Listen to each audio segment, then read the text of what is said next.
il y a un besoin chez les Européens d'être assurés sur l'Europe, sur leur politique. Et je ne pense pas que malgré tout ce que les commentateurs peuvent dire, je ne pense pas que les citoyens européens soient anti-Europe. Moi, je ne pense pas. Ça fait pas mal de campagnes qu'on fait, on va sur le terrain, on va dans les marchés, et aujourd'hui, on a le sentiment que les gens ne veulent pas de l'Europe telle qu'elle existe aujourd'hui à Bruxelles. Ils ne veulent pas de cette Europe technocratique qui leur édicte des dictates sur tout et n'importe quoi. Ils ne veulent pas de cette Europe complètement antidémocratique. Parce qu'il faut voir les jeux de pouvoir à Bruxelles, c'est pas que des légendes, ça existe. Je veux dire, la mainmise des lobbies sur les politiques européennes, ça existe. Et ça, aujourd'hui, on ne peut pas dire, attendez, on ne peut pas dire, comme le disent certains représentants de listes, que ça n'existe pas, que non, que forcément que l'Europe, ça doit être ça. Et voilà, donc nous, notre message, c'est de contrer ces faux Européens, ces listes, ces faux-nés politiques. Parce que quand je vois, par exemple, la leader de Mme Loiseau, c'est tout sauf une européenne. Je veux dire, c'est une technocrate, ancienne directrice de l'ENA, qui a passé sa vie dans les mystères. Je n'ai rien contre les fonctionnaires, bien au contraire. Attendez, mais à un moment, je crois que le discours pro-européen doit être beaucoup plus ambitieux que ce qu'elle dit.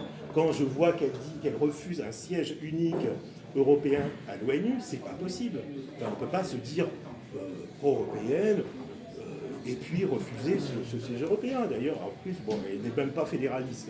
Hein. Elle a annoncé la semaine dernière dans un article du Figaro en disant « je ne suis pas fédéraliste ». Bon, voilà. Pour nous, la messe est dite. Hein. On veut, nous, une liste qui soit beaucoup plus incisive et qui propose des choses qui vont beaucoup plus loin sur l'attribution de fonctions régaliennes à l'Europe.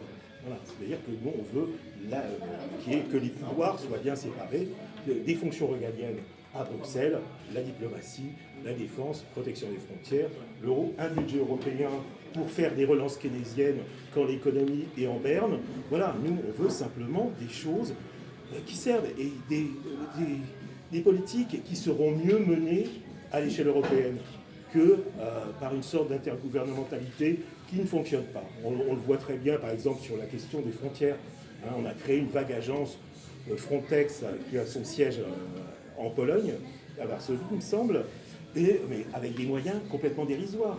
Et vous avez 5 000 malheureux fonctionnaires qui sont censés garder les 70 000 km² de côte européenne. Alors que pour 30 000, je crois qu'il y a 30 000 km de côte aux USA, vous avez 100 000 fonctionnaires fédéraux. 5 000, 100 000.